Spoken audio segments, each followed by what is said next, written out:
1969 to 71, how things just seem to be falling apart. Yeah. And people seem to be wanting to connect it to what's going to happen in 2010. And so, having lived through that, what do you think? What's the question? Ask me again. Yeah. Oh, if The question is, do you see any parallels between 1969 to 1971 and the coming elections in 2010? It's quite different now. There's a change. Out then, when the election comes, they are chosen by the party to be candidates. But now, anybody runs. He wants to run. They just run. With or without the consent of any party, in fact. and we have another question from Captain Plurk. How do you like the direction of the current Nacionalista Party? Well, a party usually struggles to be intact. And right now, the Nacionalista Party is intact. There is the Liberal Party and so many other parties. Why suddenly there are so many other parties? I do not know what they stand for, but we, Nacionalistas, have. This is a question I've always wanted to ask someone who's with an experience with the nationalists. In the old days, there used to be parts of the country that were considered nationalista territory. Yes, all over. Are there still such areas? I mean, I know Cavite, for example, is one such place, but are there any other provinces that you see as still There solidly nationalista? And Yes, what are those? yes, there are. In all the provinces, there are Nacionalista chapters. Up to now? Yes, I think the Liberal Party has that also. But then there are many other parties. So we do not know where they move from one party to another. Before there were only two parties. You are a yes or a no against any issue. So it was very clear. Now, we don't know where this other stand And again, for. we were sort of getting there earlier. There were many people. Doy Laurel, I think, near the end of his life, was advocating a return to the two-party system. Yes. Do you advocate a return? Yes, I believe in that. And Because how it's- would we do that if that was to be? Well, I think that there should be. We cannot recognize so many parties. You can have 100 parties if this happens, and we'll have confusion. Manolo, we have a question here from Algin. Hi, good evening, ma'am. As a NP leader, if we may ask, what's your expectation to us as NP Youth network members of Nacionalista Party? Stick to the Nacionalista stand. What the Nacionalistas stand for. Stick to that. Because that's the one that protects our country as against other parties who have different point of views. The Nacionalista Party has always been to keep the country in the hands of the people.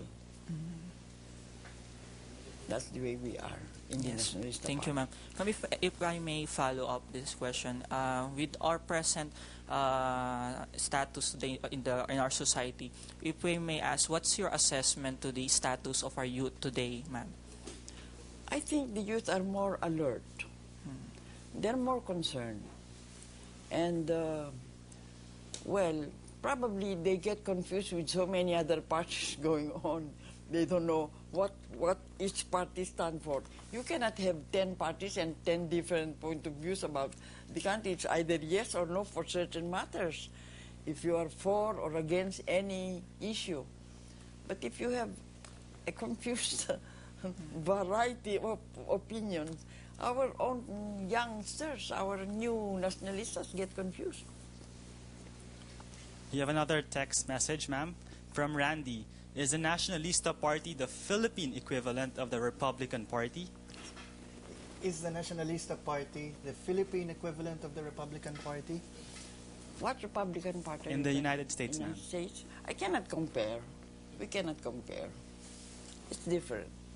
In the old days, the characterization was that the Nacionalistas were more interested in protecting the local economy and building up industrialization and being wary of foreign meddling in our foreign affairs and in the economy. Very nationalist. Yes, while the liberals were more open to foreign investments, Correct. to keeping things open.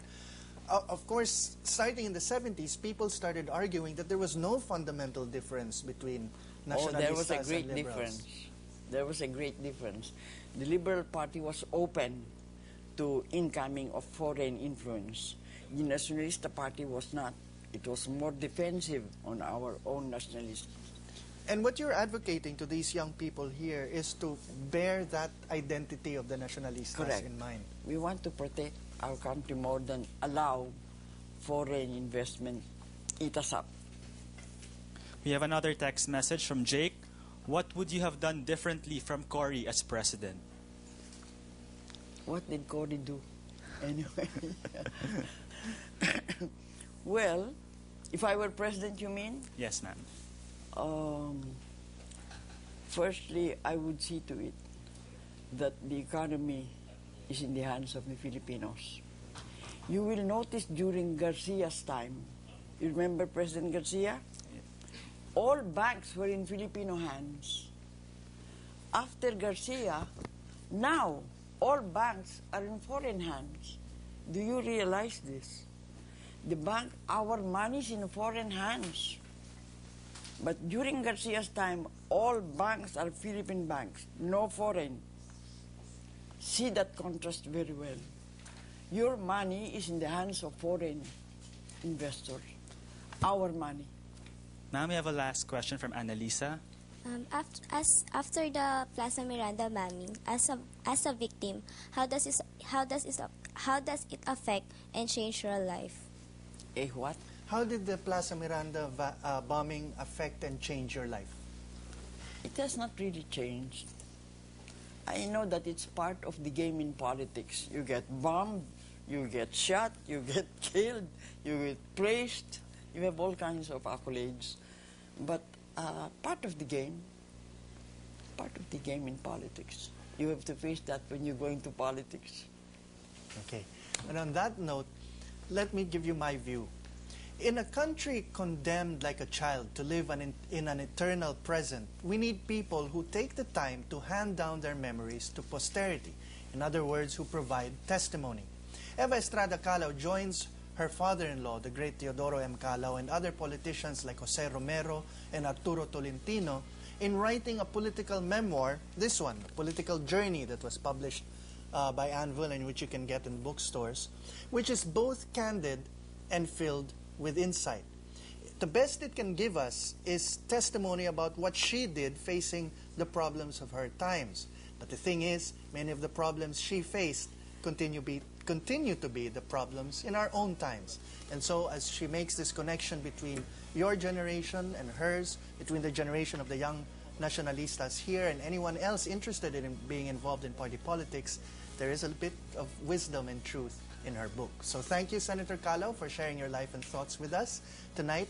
Thanks to you, Jackie, for asking the questions. And most of all, to you guys from the Nacionalista Party Youth Network. They braved storm and flood to get here, and we appreciate it very much. I'm Manolo, Quezon, and this is The Explained.